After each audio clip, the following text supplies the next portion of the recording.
نابولي مدينة كرة القدم، هي متحف ضخم يروي قصة وأمجاد النادي المحلي العريق نادي نابولي، ويروي قصة صبي فقير وصل صغيرا ليخرج من هذه المدينة ملكا، مدينة دييغو أرماندو مارادونا.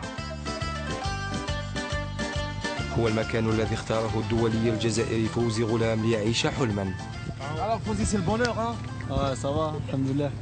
حلم لطالما تمناه العديد من لاعبي كرة القدم.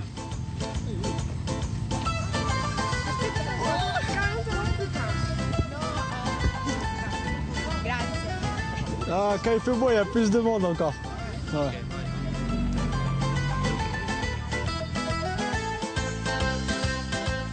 الدولي الجزائري قدم إلى هنا من أجل دخول التاريخ، تاريخ هذا النادي الكبير، يحلم بأن توضع صورته يوما هنا إلى جانب عظماء الكرة الذين تقمصوا ألوان نابولي. On a tous aimé Maradona, on a tous vibré derrière l'équipe de l'Argentine, c'est vrai. Et de voir que je puisse évoluer dans son club aujourd'hui, c'est vraiment une fierté et ma famille a été très contente de ça. Même si c'est vrai que ça a été une surprise, ça s'est fait au dernier moment. Donc voilà, on le voit, il est encore ici.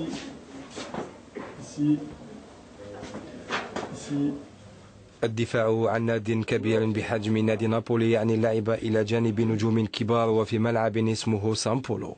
On côtoie des personnes qui ont gagné des titres, qui sont beaucoup titrées, à l'image de Pepe Reina, qui a tout gagné, à l'image de Pandev aussi, qui a tout gagné.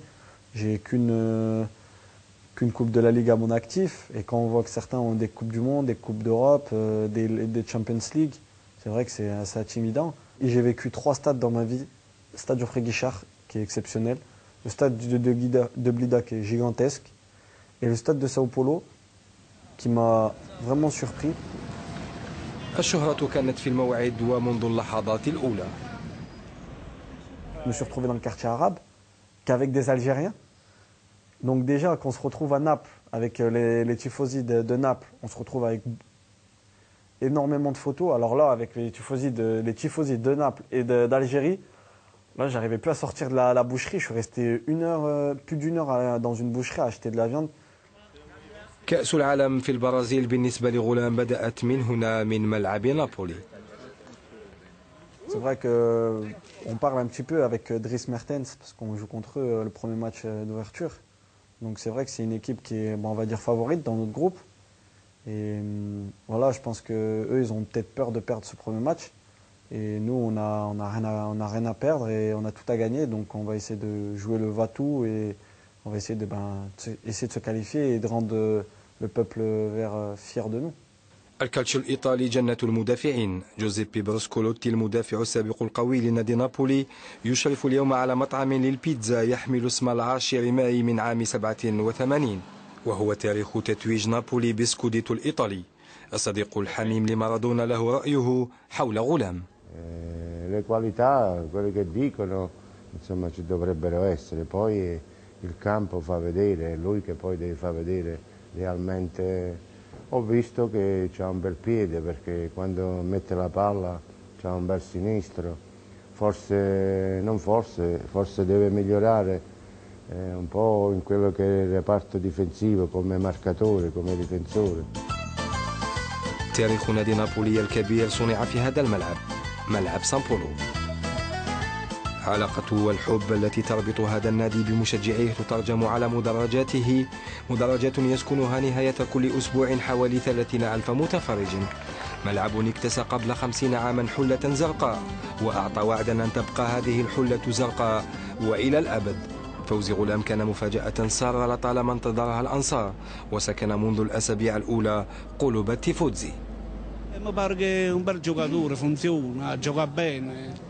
Invece io dico che Gulam è acerbo, ma già tanto. Napoli è una piazza difficile comunque. Va bene, grazie. النجم غلام فتح باب منزله الراقي بأعالي مدينة نابولي لكاميرا التلفزيون لأول مرة ليكشف عن حياته الخاصة، حياة يحتل فيها الدين مكانة هامة. Donc ça c'est un Coran qu'on nous a offert à Jeddah. Machallah, il est magnifique. ابن غلام سيفتخران ومن دون شك بما قدمه والدهما لمنتخب الجزائر. Là c'est celui du Burkina Faso. C'est je pense le plus important de toute ma collection. J'espère qu'il y aura celui de la Coupe du Monde qui sera beaucoup plus important, mais à l'heure d'aujourd'hui, c'est celui-là le plus important. مرتاح في منزله فوزي غلام يمازحنا وإليكم تكهناته لكأس العالم. Algérie 1, Belgique 0. Algérie-Russie 1 partout. 2 pour l'Algérie et 1 pour la Corée du Sud. وقبل لعب الدور الثاني في مونديال البرازيل يبقى الدولي يعيش حلمه في نابولي. Et c'est une ville qui est jolie et aussi qui ressemble un peu à l'Algérie. C'est un peu la même mentalité. Les Napolitains ils ont une mentalité un peu comme nous en Algérie, donc c'est vrai que je me sens chez moi. نابولي احتضنت إذن ابن مدينة باتنا فوزي غلام وأنسته هموم الغربة.